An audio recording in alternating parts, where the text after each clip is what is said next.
Tony, that was a run and a half, wasn't it? Before the keeper made the save. What do you remember of that? I just remember picking the ball up and I lifted my head up and I seen no one in front, so I just thought I'll drive into the space and the gaps just kept opening, so I just kept going. But the keeper made a great save. He stood tall very long and made me make the decision rather than him make the decision for me. So I don't know, it was a good save. Frustrating, but got to give props to the goalie. Is that the overriding emotion after this afternoon? A bit of frustration because I think you did more than enough to earn a point.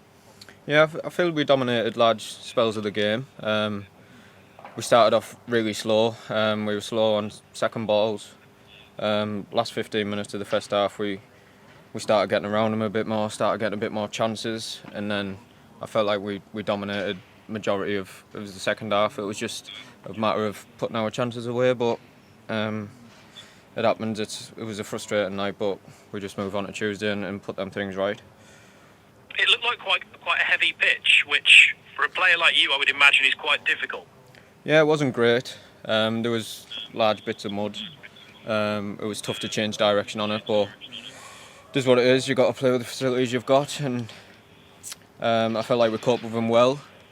But as we say, we like to pass the ball a bit more than that, but it makes it hard on a pitch like that. It's bobbling up, and so we've got to go a bit more direct and feed off the seconds, which, like I said, the first half we didn't do very well, and second half we did really well, and that's what made us dominate the second half. But like I say, we just clinical again in the final third, make the right pass, make the right shot, get the shots away. It was, like we say, the pitch is bad. If we get shots away, the keeper could spill one, follow in, but we just didn't do that. But we'll make sure we correct it Tuesday. It must have been a really weird few weeks for you. Do you feel like you're finally starting to get back to normal a little bit now? Yeah. Like I say, it's a shame the gaffer's not here, and we wish him all the best. And the boys are all missing him. I can imagine he's missing us, but we just got to play with the circumstances we've got. Albie and Dave are doing a great job in keeping us right, and like I say, the results will come. We'll bounce back Tuesday, I'm sure of it. In terms of your role, that kind of number 10 position, is that something you played a lot of through your career? Not really. It's fairly new. I'm still getting the grips of it, defensive side. But as a forward player in the number 10, you seem to fit in. It's just a lot more back to goal type of work, but I feel like I'm fitting in nicely. But it's just, like I say, it's just getting the defensive side right for me.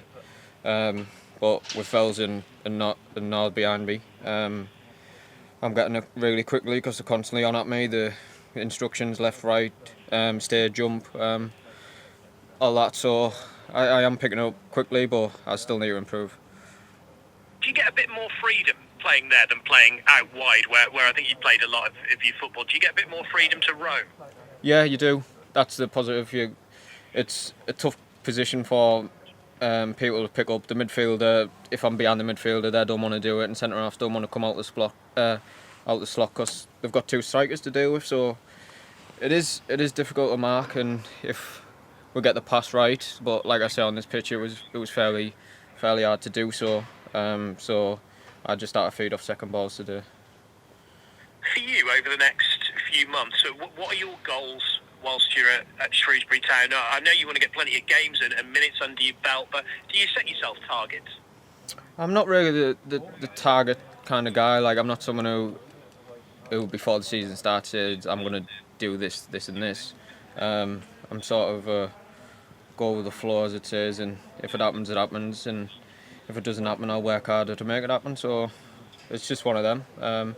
But my goals with Town is, like you say, get the minutes under my belt. But that's not my main priority. The priority is results. Priority is to stay in the league and then push on. Before I came, the results picked up. We started looking up rather than behind us. And we've had a little blip, but now on Tuesday we look up again and we push for the people in front of us and we take their place. And if we get there, we get there.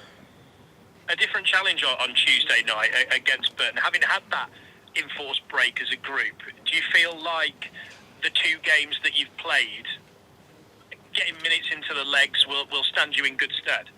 Yeah, absolutely. The more minutes I play, the better, the fitter I'll get. I haven't played a lot of football over the past 2 years, being in and out of teams or being having to drop down and play reserves just to keep my fitness up. But like I said, playing in this league and getting 90 minutes and 60 the other game, it's all beneficial for me. But with the games coming thick and fast, I'm sure I'll get grips really quick. At 23 and having kind of been close to breaking through a few clubs and probably not quite getting the number of games you want, it must be exciting to kind of have half a season in front of you where you're in a team, you've got an important role in that team. Obviously, you've got to perform to stay there, but you've got a really good chance of staying in the team. Yeah, absolutely. It's just nice to have trust of a manager, someone who believes in me, gives me the confidence to do what I do, and I'm thankful for him bringing me in and giving me that trust and allowing me to express myself when I'm on the pitch. But obviously, I know if I don't work hard or I don't perform, I'm out the team. It's not a given that I'm going to play. So, like I say, if the performances are good, I'll stay in and I will get them games under my belt. You look like you were lurking around a few free kicks, and Sean Wally was taking all of them. Were you after a few of them? No, it's just to attract another man out of the box. So if we put 2 on the ball, they have to put 2 on the ball, and it's just an extra body out of the box to get the likes of Aaron, Ethan, Clarkey all attacking the ball and try and sort of overload them in the dangerous areas. So, but I feel like I can deliver the ball, and we worked on a couple on the training ground yesterday, but the opportunities just didn't arise for me to do so. And Shawnee's got a hell of a delivery, so if he keeps taking them, there's no problems. If we keep getting chances from them, I don't mind. Really looking forward to seeing what you can do over the next few weeks, Harry. Really appreciate your time. All right, thank you.